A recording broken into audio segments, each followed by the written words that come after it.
Bismillahirrahmanirrahim. Assalamualaikum warahmatullahi wabarakatuh.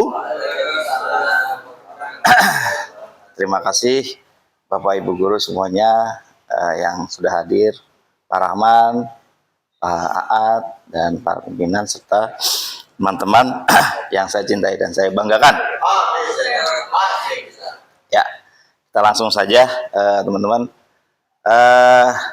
Saya mendapatkan materi ya terkait literasi ini tentang physical environment. Nah, ini mungkin memang sesuai kali ya sama kompetensi saya. Di dalam physical environment ini memang pastinya ya meliputi keadaan visual daripada lingkungan di sekolah kita.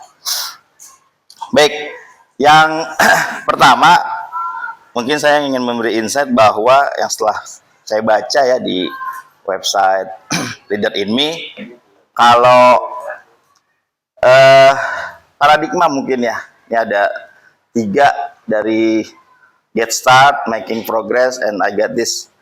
Jadi dari memulai ini sendiri, ternyata ini memang masih kadarnya gimana caranya untuk menggunakan dinding, aula, ruang ya untuk mengajarkan kompetensi kepemimpinan dan menerapkan Leader in Me. Biasanya ada virtual tour ya. Kalau saya lihat di situ ya di websitenya, kemudian ada Lighthouse School, poster 7 kebiasaan dan paradigma inti. Jadi semuanya mungkin yang masih menjadi dasar. Lalu berangkat lagi menuju ke kemajuan ya.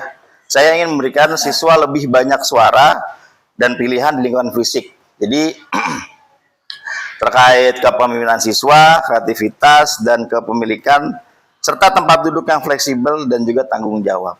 Jadi dari making progress ini kiranya ada beberapa bentuk physical environment lagi yang memberikan keleluasaan ya buat anak-anak gitu supaya mereka saling merasa memiliki.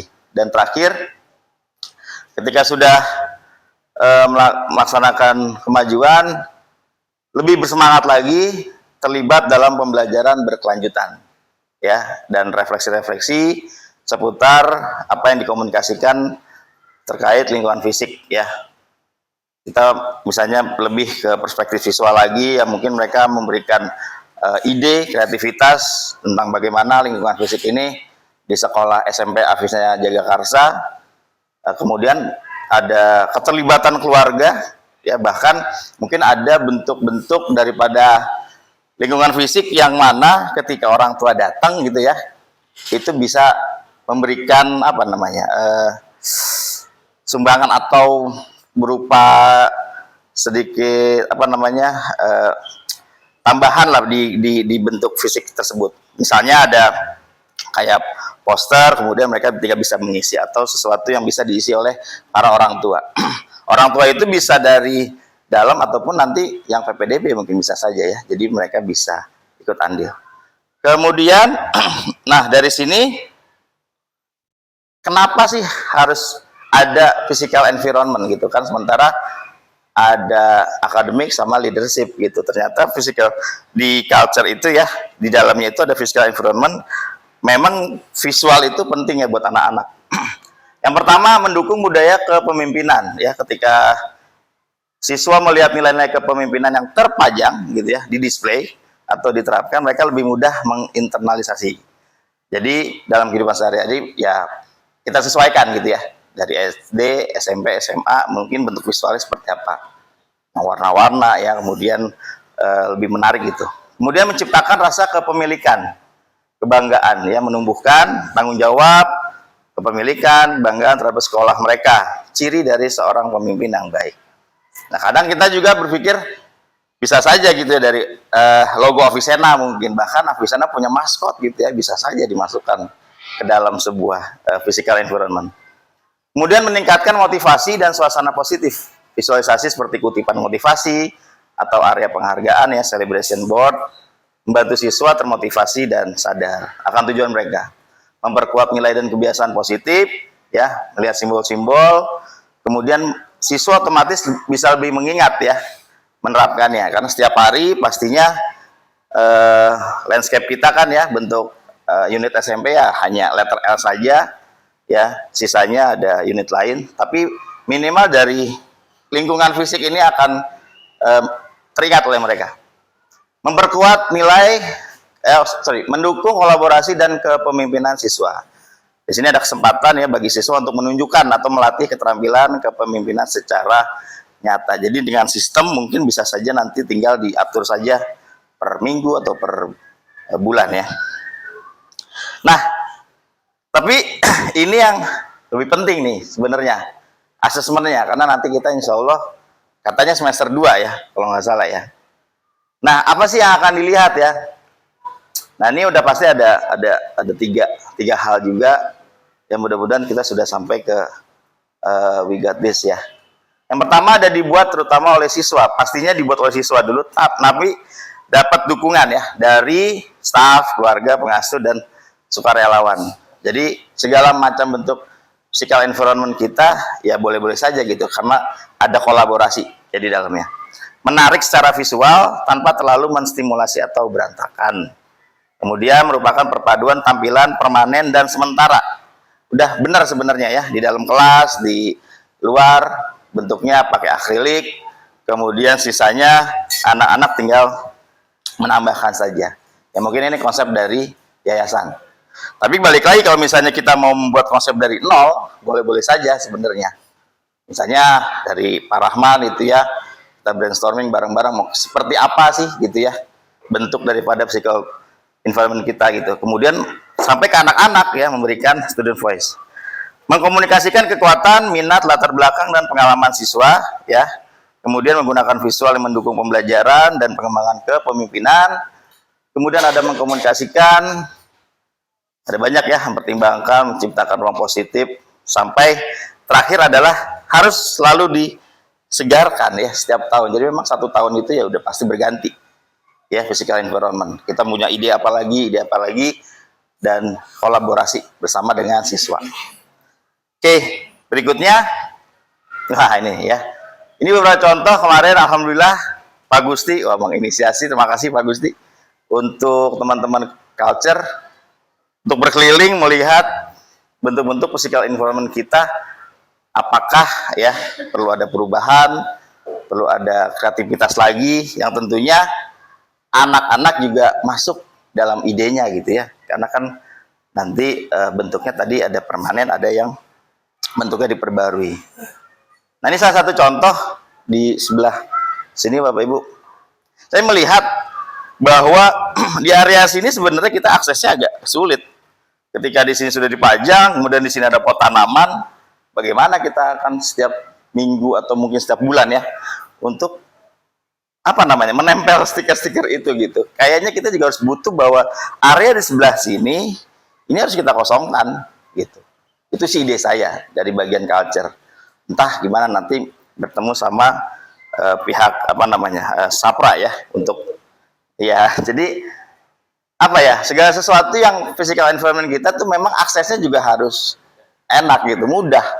Di kelas misalnya bentuk RNB saya temukan di kelas saya di 8B agak tinggi ya, anak yang apa pendek gitu mesti pakai kursi dulu gitu. Jadi kadang ya balik lagi ya, karena emang situasinya seperti ini, sudah ada bentuk ruangan kelas kita, kemudian physical environment-nya akhirnya ya tempel ya, tanpa kita melihat juga beberapa ada yang mungkin kekurangan gitu ya, anak-anak yang pendek gitu. Baik, nah ini salah satu contohnya. Mudah-mudahan dari bentuk-bentuk yang sudah ada ya, nanti kita pikirkan lagi gimana caranya supaya nanti pada saat Lighthouse Certification itu akan lebih mudah gitu ya, anak-anak menjawabnya karena rasa kepemilikan. Kita lanjut. Nah, ini akan saya coba berikan sebuah gambaran Bapak Ibu sekalian, bahwasanya memang sistem yang harus kita bangun di dalam physical environment ini memang pastinya ya anak-anak memiliki kreativitas gitu ya. Nah, tentunya nanti dari influence atau dari insight Bapak Ibu guru gitu ya. Bahwasanya di era sekarang ada digital ya, tapi kita juga tidak menutup kemungkinan bahwa anak-anak juga masih ya di tahap usia remaja SMP harus memiliki motoriknya kuat dalam manual. Kalau kita misalnya berangkat ke digital, bahwasanya tiap hari kita harus maintenance sistem, membuat sistem, kita harus menyiapkan printer tentunya ya. Misalnya ya, kita untuk membangun apa namanya, bikin gambar segala macam ya. Kalau misalnya dipakai printer, kalau printernya nggak ada, terus kayak kemarin mungkin Pak Gusti sampai teriak-teriak, ini udah habis plastik laminating ya, udah itu kan agak ribet tuh ya. Bagaimana kalau misalnya seperti itu? Apakah jadi stop gitu kreativitas? Nah, makanya sebenarnya ini saya mau coba gerakan lagi ya bagi teman-teman semuanya. Kreativitas manual juga sebenarnya harus dibutuhkan oleh anak-anak. Takutnya anak-anak karena keseringan main handphone segala macam, tapi motoriknya ternyata agak sulit gitu ya. Nah, ini beberapa kelebihan ya, bahwa manual itu melatih koordinasi tangan mata, kontrol tekanan secara langsung, jadi langsung gitu ya, memiliki sentuhan unik, emosi dan dari penggambar. Jadi tentunya hasil daripada gambar karya anak-anak akan berbeda karena masing-masing punya emosi ya di dalam imajinasinya. Kemudian ide dengan spontan tanpa alat elektronik ya, ketika mati lampu ataupun nggak ada alat tetap bisa interaksi lebih intim melalui sentuhan fisik terhadap media. Namun di era sekarang memang bahwa digital fleksibilitas kesalahan itu bisa ya, memang bisa direvisi, kemudian bisa dibuat lagi. Nah, tentunya itu punya kelebihan. Efisiensi, hemat alat dan bahan, presisi dan cepat, menduplikasi serta variasinya biar berklan. Nah, jadi mungkin udah bagus ya beberapa karya-karya anak-anak, kemudian Bapak Ibu Walas membuat kebijakan buat anak-anak supaya bikin kreativitas di Canva segala macam. Tapi tentunya untuk mengisi kebiasaan mereka untuk sistemnya gitu ya, buat rutinitasnya pastinya harus dipikirkan manualnya juga. Oke. Nah, ini tetap harus sinergis. Dan ini beberapa contoh-contoh yang mungkin bisa jadi pandangan ya, bahwa di luar negeri ternyata memang sekolah-sekolahnya itu ya udah tentu kreativitasnya sangat tinggi ya, kelihatan gitu ya.